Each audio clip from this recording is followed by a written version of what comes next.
Hey, thanks for checking out Nuts and Bolts with Tone, and welcome to my channel. Today I have a 2006 6.6 liter Duramax that is getting a turbo. Customer request replace turbo and PCV, not sure why, but in this video I'm going to show you how to replace that. It's a Duramax. I know you don't see a Duramax on my channel that often because I don't work on them that often. But anyways, let's get into it. Let me show you how to replace this turbo. So first step is going to be removing the intake air tube. Going to disconnect it right there at the turbo. This one has an aftermarket intake air tube, so this one's going to be a little different to take off, but we need to remove that. The belt is also going to come off because we have to remove the AC compressor. And on the right side there, the driver's side, we're going to remove the CAC tube, just the rubber hose.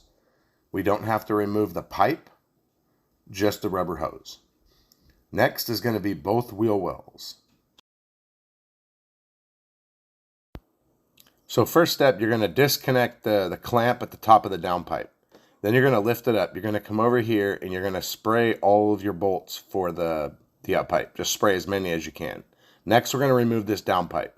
This is an aftermarket downpipe, so it's a little easier to get out. Some people lift up the passenger side of the cab to give you more room because a stock downpipe is a lot harder to get out.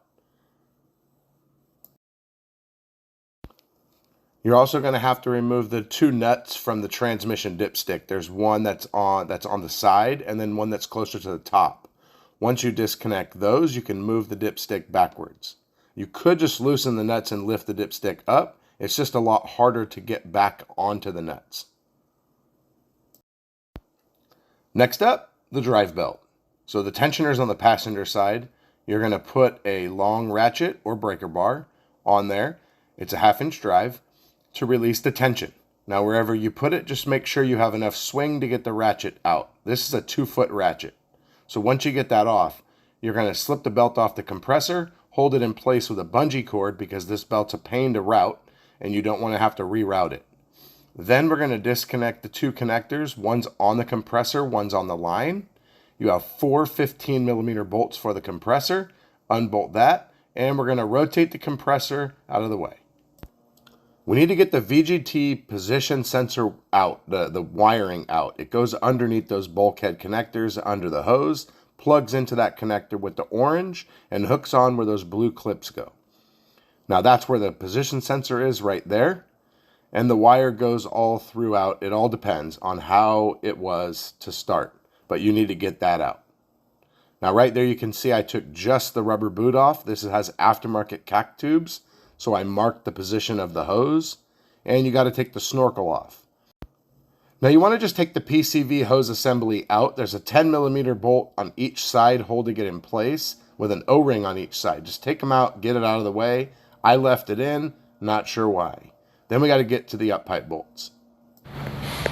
So for the driver's side, for the passenger side uppipe, I did everything through the wheel well. You get all these 12-point bolts out, and then there's 2 at the top of the EGR cooler. They are 12s, I believe. Yeah, 12mm nuts. So let's see if I can do this one-handed. I left one bolt in.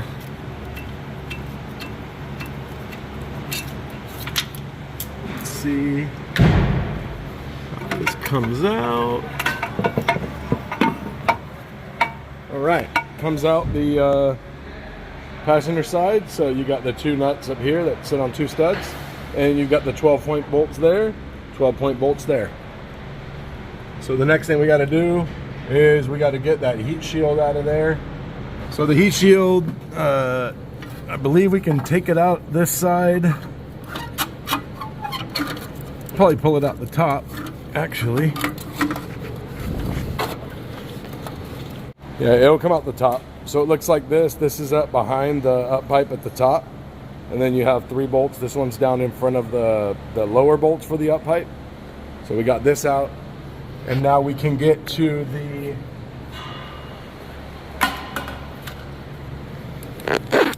And now we can get to the other up pipe bolts back there.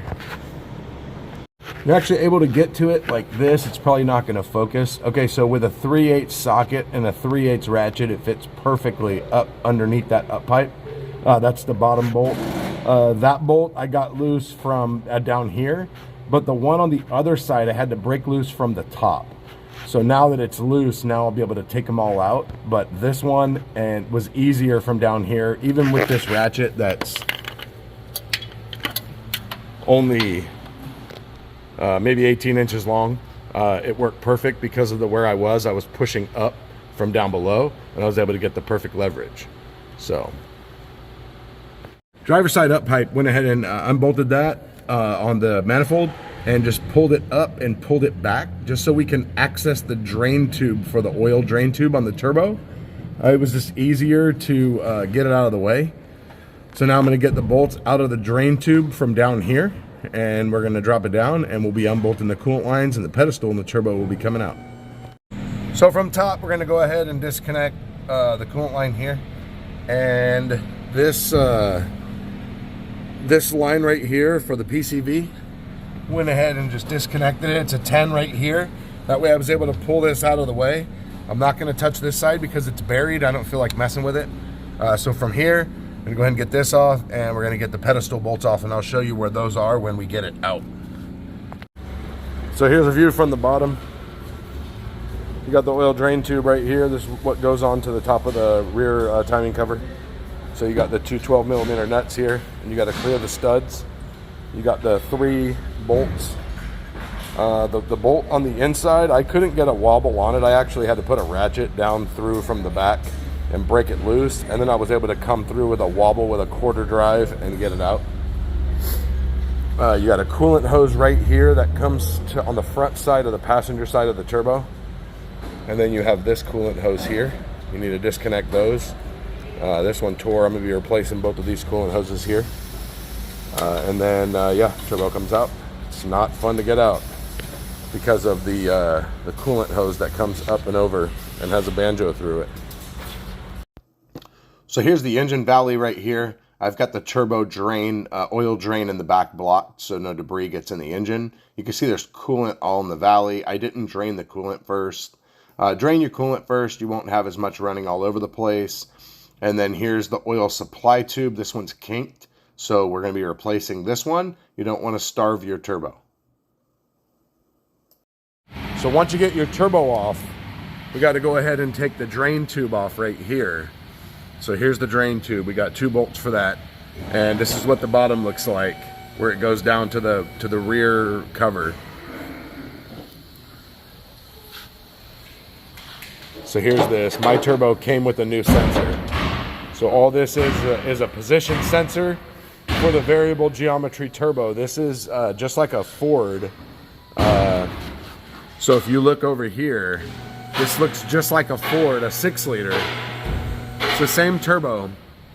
So there is the VGT actuator, and here's the oil supply line right here. And this is a position sensor. So that's the difference between this turbo and a 6-liter, is this one actually has a position sensor. The Ford does not. That's why we get sticking turbos, and you have to diagnose it in a different way. You don't have a position sensor to tell you that it's stuck. So I'm currently waiting to put that on because my oil feed line right here, it has a kink in it. It's pinched. So, and it goes under the turbo. So it bolts down there, and there's a banjo down there. So I've got to get, once I get my part, it's supposed to be coming today or tomorrow. Once I get my part, then I can go ahead and put the turbo in.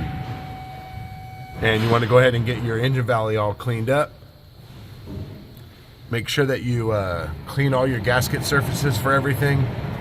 EGR cooler, your up pipes, your exhaust manifolds. So one tip when you're pulling the turbo off is you want to kick the turbo to the side like this and pull the oil feed out and around and to the front of the turbo here, and then you can finagle it off. You just want to be really careful of the oil drain back there because it's going to get caught up on those studs. So you got to make sure you get that above the studs so you don't break your drain tube. So once you get that off, it'll slip out. It's just difficult to get out.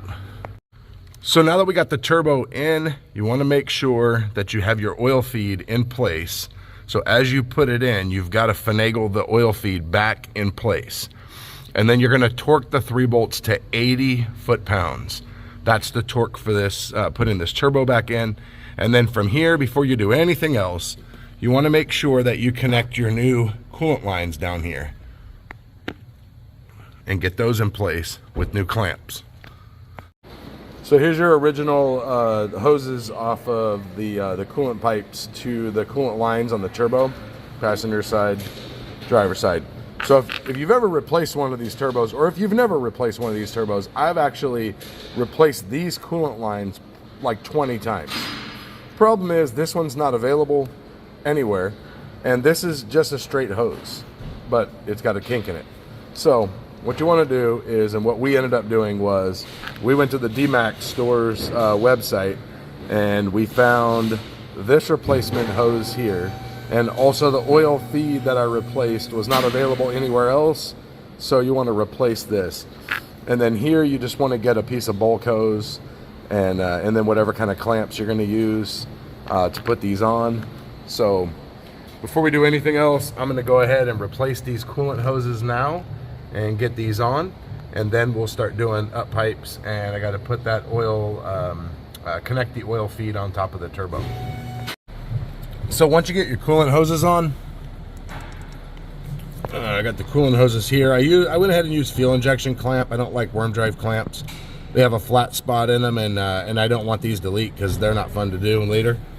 So we got these done here. I got the oil control line, the oil feed line fastened here. Next step, I'm gonna raise it up.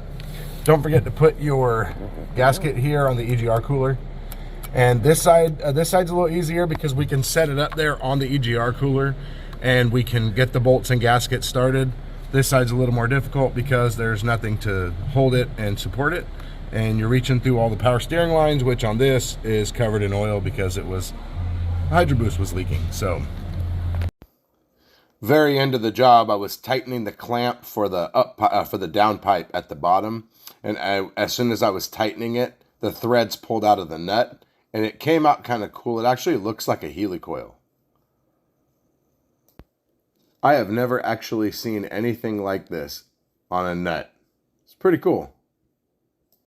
All right, when you're all done, you need to learn the turbo vane position sensor, and the coolant needs to get to 162 degrees before it will learn the turbo. Once it hits 162, you can do a turbo learn procedure and learn the vane position sensor.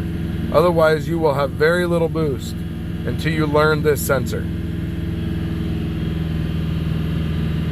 I've got a problem with my cooling system, so I can't get the turbo learned in this one because I can't get the coolant over 138 degrees, even with driving it.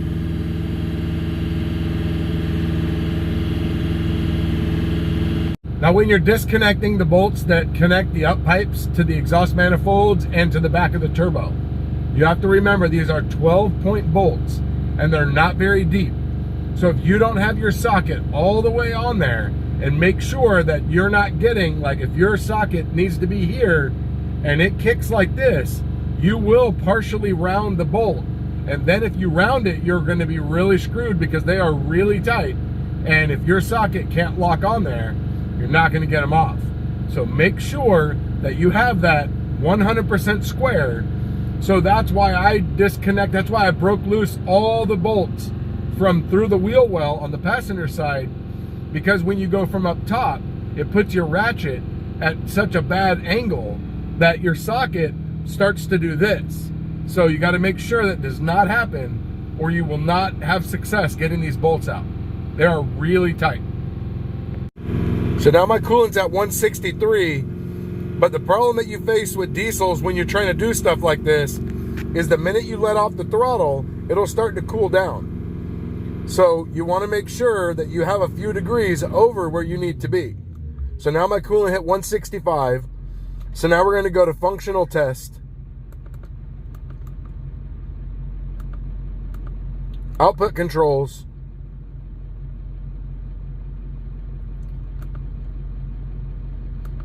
And turbocharger learn. And we're going to hit yes.